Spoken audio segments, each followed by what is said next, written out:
I remember the first time he slapped me. It escalated from a slap to a hit. He broke my nose. He broke my finger. He kicked me into the wall when I was pregnant. He used to choke me or drag me by my hair. He told me he was going to kill me and bury me and nobody would ever find me. Jamie Gorman says she believed her husband would eventually kill her during one of his alcohol rages. He would either tie me to the bed and leave me a bowl to pee in, or he would just hog tie me. If I wanted to talk, he wanted to sleep, he had to get up early for work, so he would just tie me up not to deal with me. Day in and day out, for 6 weeks, Gorman says she became a prisoner in her home, zip-tied to her own bed, until my dad saw the zip ties around the foot of the bed and said, "What is that for?" And I said, "That's where he ties me up when he leaves for work." And he immediately got on the phone with the sheriff. Detectives found dozens of zip ties in the bedroom, some still tied to the bed. They took pictures of Gorman's bruises, of the cuts on her hands and wrist and ankles, and they got the one piece of evidence most important in a case like this. You have the right to remain silent. A confession. I tied her to the bed. You bind her by her wrist? Bound her by her wrist. I looped it. It was like a makeshift handcuff? Yeah. What about her feet?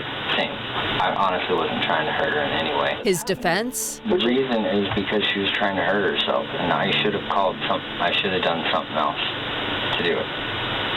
I should have. We have the proof that it has happened more than one time. The case seems strong, yet the Maricopa County Attorney's Office refused to file charges, which perplexed even the case detective. Domestic violence cases are among the most difficult. Maricopa County Attorney Bill Montgomery agreed to discuss the case. Why not pursue charges? I'll be honest with you, I'm a bit loath to go into all the details because I don't want to make a blueprint for others. Right, but I mean, we have a woman that says she was hogtied to the bed and left there while her husband went to work, and this happened over and over and over. There were claims by the suspect that what he was doing was in an effort to help safeguard his wife. So is it okay to hogtie somebody if it's for their own good? Because that would appear that that's the message that's being sent. And that's what I'm being very careful to not confirm, that in and of itself is not a justification. But in the totality of everything else that we had to look at, that is one factor that we have to consider. Another factor was revealed when the formal interview ended. The county attorney lowered his voice and spoke frankly. You think ahead to where the defense presents a case that, you know, this was a husband trying to help his wife. You and I talking about this and looking at it would say that's BS. But the people sitting in the jury box, they're not going to know all this other stuff. Right.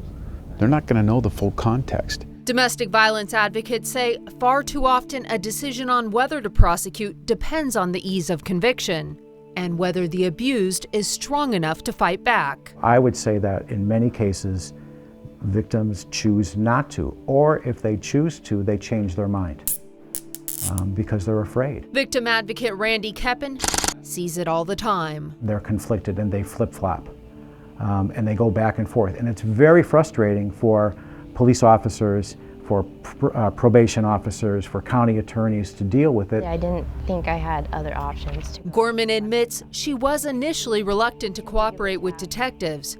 She spent 10 days in a behavioral health unit and then 6 weeks in a domestic violence shelter before she found the strength to help detectives. It wasn't enough. The pictures weren't enough. The physical evidence wasn't enough. That day, they took my bed sheets, they took the zip ties, they took the bowl he left me to pee in. They took pictures of my wrist with the bruises and the cuts from the zip ties. They took photos, they took later my testimony, and they told me that's not enough. Refusing to be a victim any longer, Jamie Gorman did the only thing she could. I knew what I could do is tell my story, and I told my story, and I thought that would help. And now again, I don't even know if this will change anything, but I can at least tell more people.